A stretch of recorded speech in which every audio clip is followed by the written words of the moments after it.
Welcome to yours graphics channel. Album டிசைனிங்கில் photo apps தொடர்பான latest technique பற்றி இதுக்கு முன்னாடி ஒரு பதிவு போட்டிருந்தேன். அந்த பதிவில் ஃப்ரேம் லேயர்ஸ் பற்றிய பேசிக் இன்ஃபர்மேஷன்ஸ் அதில் கொடுத்துருந்தேன்.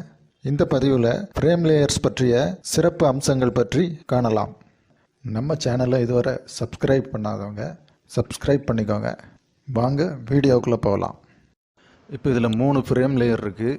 3 லேயர்லேயும் ஃபோட்டோ இருக்குது. இப்போ ஒரு ஃப்ரேமில் உள்ள ஃபோட்டோவை வெளியில் எடுத்து இன்னொரு ஃப்ரேமில் உள்ள ஃபோட்டோவை மாற்றலாம்.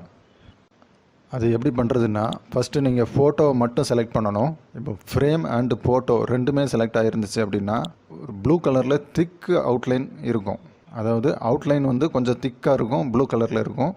அப்படி இருந்துச்சுன்னா ஃபோட்டோ ஃப்ரேம் ரெண்டுமே செலக்ட் ஆகிருக்குன்னு அர்த்தம். நீங்கள் ஃபோட்டோவை மட்டும் செலக்ட் பண்ணுறதுக்கு அந்த ஃபோட்டோவில் ஒரு டபுள் கிளிக் பண்ணிங்க அப்படின்னா 2 அவுட்லைன் காட்டும்.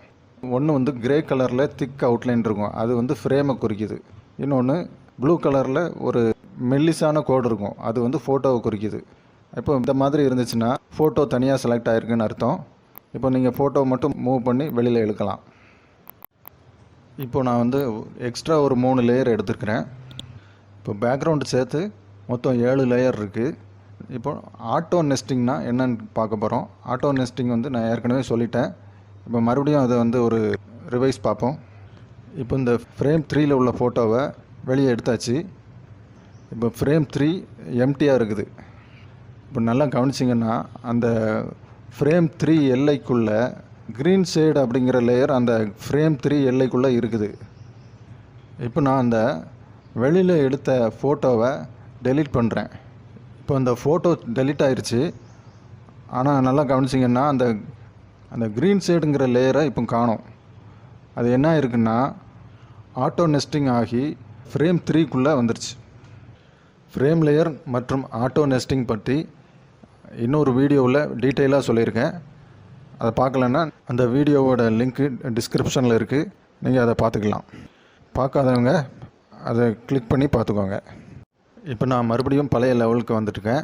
இப்போ என்ன பண்ண போகிறேன்னா, அந்த க்ரீன் ஷேடு லேயரை செலக்ட் பண்ணிவிட்டு மேலே இந்த ப்ரிவெண்ட் ஆட்டோ நெஸ்டிங் அந்த லாக்கை வந்து கிளிக் பண்ணுறேன். இந்த லாக் போட்டாச்சுன்னா ஆட்டோ நெஸ்டிங்கை தடுக்கலாம். இப்போ நான் மறுபடியும் அந்த ஃபோட்டோவை வெளியில் எடுக்கிறேன். அந்த ஃபோட்டோவை டெலீட் பண்ணுறேன். இப்போ பார்த்திங்கன்னா அந்த green shade layer auto nesting ஆகலை. இந்த ஃப்ரேம் 3 வந்து எம்டியாக தான் இருக்குது. அதுக்குள்ளே எந்த இமேஜும் இழுக்கப்படவில்லை. அதுக்குள்ளே வேறு எந்த இமேஜும் போகலை. ஏன்னா இந்த க்ரீன் ஷேடு லேயர் மட்டும்தான் அந்த ஃப்ரேம் எல்லைக்குள்ளே இருந்துச்சு. அதை வந்து நம்ம ப்ரிவெண்ட் பண்ணிட்டோம். அதனால் வேறு மற்ற லேயர்கள் அந்த ஃப்ரேமோட எல்லைக்குள்ளே இல்லாததால் ஆட்டோ நெஸ்டிங் செய்யப்படவில்லை. இந்த ஆட்டோ நெஸ்டிங்கை தடுக்கிறதுக்கு இன்னும் சில வழிகள் இருக்குது. அது வந்து இதுக்கு முந்தைய வீடியோவில் நான் பதிவு பண்ணியிருக்கேன். நீங்கள் பார்க்கலன்னா அந்த வீடியோவை பார்த்துக்கோங்க. ஃப்ரேம் டூல் யூஸ் பண்ணி ஃப்ரேம் லேயர் க்ரியேட் பண்ணுறது எப்படின்னு ஏற்கனவே பார்த்தாச்சு. இப்போ பார்க்க போகிறது நம்ம பிஎஸ்டி டெம்ப்ளேட்டில் இருக்கிற சாதா லேயர்களை எப்படி ஃப்ரேம் லேயராக கன்வெர்ட் பண்ணுறதுன்னு பார்ப்போம். இப்போ ஃப்ரேம் டூல் செலக்ட் பண்ணி ஒரு கட்டம் வரைகிறேன். இது வந்து ஒரு ஃப்ரேம் லேயர் க்ரியேட் ஆகிருக்கு. இது ஃப்ரேம் டூல் யூஸ் பண்ணி இந்த மாதிரி ஃப்ரேம் லேயர் க்ரியேட் பண்ணலாம். இப்போ இதில் இன்னும் 2 சாதா லேயர் இருக்குது. அதில் பார்த்திங்கன்னா ஒன்று வந்து ரெக்டாங்கிள் ஷேப்பில் இருக்குது, இன்னொன்று ஒரு அன்ஷேப்பில் இருக்குது. இப்போ இந்த ரெக்டாங்கிள் சாதா லேயர் 1 அதை வந்து நான் ரைட் கிளிக் பண்ணி ஃப்ரேம் ஃப்ரம் லேயர்ஸ் இந்த ஆப்ஷனை செலக்ட் பண்ணுறேன். இப்போ இது ஒரு ஃப்ரேம் லேயராக கன்வெர்ட் ஆயிடுச்சு. இப்போ ஃபைல் பிளேஸ் எம்பெடட் கொடுத்து ஒரு படத்தை இதுக்குள்ளே கொண்டு வரேன். அடுத்து அந்த லேயர் 2 அன்ஷேப்பாக இருக்கு இல்லையா, அது நார்மல் லேயர் தான். அதை நான் ரைட் கிளிக் பண்ணி ஃப்ரேம் ஃப்ரம் லேயர்ஸ் கிளிக் பண்ணுறேன். இதுவும் ஃப்ரேம் லேயராக கன்வெர்ட் ஆகிருக்குது. ஆனால் நல்லா கவனிங்க, அந்த ஃப்ரேம் தம்ப்நெயிலில் பார்த்தீங்கன்னா அந்த ஃப்ரேமோட ஷேப் வந்து ரெக்டாங்கிளாக தான் இருக்குது. இப்போ நான் ஃபைல் பிளேஸ் எம்பெடட் கொடுத்து இதில் ஒரு படத்தை வைக்கிறேன். இது வந்து நம்ம எதிர்பார்த்த ரிசல்ட்டு கிடைக்கல. ஏன்னா அந்த ஷேப்பு வந்து இதில் இல்லை. இந்த மாதிரி ஷேப்பை வந்து எப்படி ஃப்ரேம் லேயராக கன்வெர்ட் பண்ணி கொண்டு வர்றதுன்னு பார்ப்போம். இப்போ இந்த ஷேப்பில் லேயர் தம்ப்நெயிலில் கண்ட்ரோல் ப்ரெஸ் பண்ணிவிட்டு கிளிக் பண்ணுங்கள். இப்போ இந்த ஷேப்போட அவுட்லைன் செலக்ட் ஆகிருக்கு. ஏதாச்சும் ஒரு செலெக்ஷன் டூல் எடுத்துகிட்டு ரைட் கிளிக் பண்ணுங்கள். நான் வந்து மார்க் டூல் எடுத்துருக்கிறேன். ரைட் கிளிக் பண்ணிவிட்டு மேக் ஒர்க் பாத் இந்த ஆப்ஷனை கிளிக் பண்ணுங்கள். டாலரன்ஸ் 1 அல்லது 2 கொடுத்து ஓகே கொடுங்க. இப்போ ஒரு பாத் க்ரியேட் ஆகிருக்கு. அதாவது எடிட்டில் டிஃபைன் கஸ்டம் ஷேப் அதை கிளிக் பண்ணிவிட்டு ஒரு பேர் கொடுத்து சேவ் பண்ணிடுங்க. ஓகே கொடுத்துருங்க.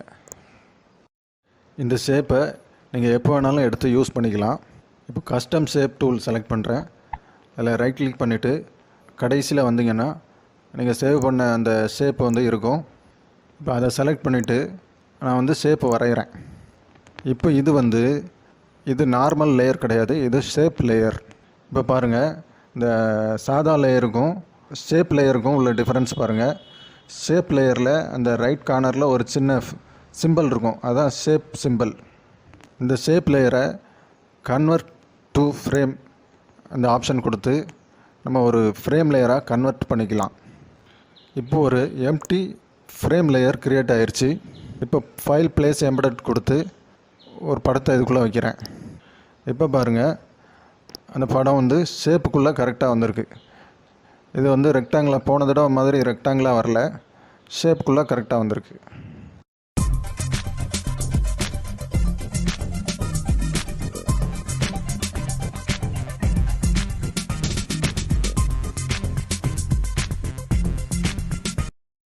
ஃப்ரேம் லேயர் எப்படி க்ரியேட் பண்ணலாம், ஃப்ரேம் லேயரில் எப்படி இமேஜை ப்ளேஸ் பண்ணலாம், ஷேப் லேயர் எப்படி க்ரியேட் பண்ணலாம், நார்மல் லேயரை எப்படி ஃப்ரேம் லேயராக கன்வெர்ட் பண்ணலாம், ஷேப் லேயரை எப்படி ஃப்ரேம் லேயராக கன்வெர்ட் பண்ணலாம், எல்லா ஆப்ஷனும் உங்களுக்கு பயிற்சி கொடுத்தாச்சு. நீங்களாகவே ஃப்ரேம் லேயர்ஸ் க்ரியேட் பண்ணி ஆல்பம் டிசைனிங் ஈஸியாக பண்ணலாம். ஒரு சிலர் இந்த ஃப்ரேம் க்ரியேட் பண்ணுறதுக்கு எங்களுக்கு ரொம்ப கஷ்டமாக இருக்குது, இதை விட கொஞ்சம் ஈஸியாக இருந்தால் நல்லாயிருக்கும் அப்படின்னு சொல்கிறவங்களுக்காக நாங்கள் ஒரு ஆக்ஷன் க்ரியேட் பண்ணி வச்சுருக்கிறோம். இந்த ஆக்ஷன் உங்களுக்கு தேவைப்பட்டால் ஸ்க்ரீனில் தெரிகிற என்னுடைய வாட்ஸ்அப் நம்பருக்கு ஃப்ரேம் ஆக்ஷன் அப்படின்னு டைப் பண்ணி மெசேஜ் அனுப்புங்க. இதுக்கு ஒரு 200 ருபீஸ் மட்டும் சார்ஜ் பண்ணுறோம். உங்களுக்கு இந்த ஆக்ஷன் அனுப்பப்படும். இந்த ஃப்ரேம் ஆக்ஷன் பற்றிய டெமோ இன்னொரு வீடியோவில் பதிவு பண்ணியிருக்கேன். அதோட லிங்க் டிஸ்கிரிப்ஷனில் இருக்குது, கிளிக் பண்ணி பார்த்துக்கலாம். அதோட நம்ம சேனலை இதுவரை சப்ஸ்கிரைப் பண்ணாதவங்க சப்ஸ்கிரைப் பண்ணிக்கோங்க. முடிஞ்ச வரை நம்மளோட வீடியோவை எல்லாருக்கும் ஷேர் பண்ணுங்கள்.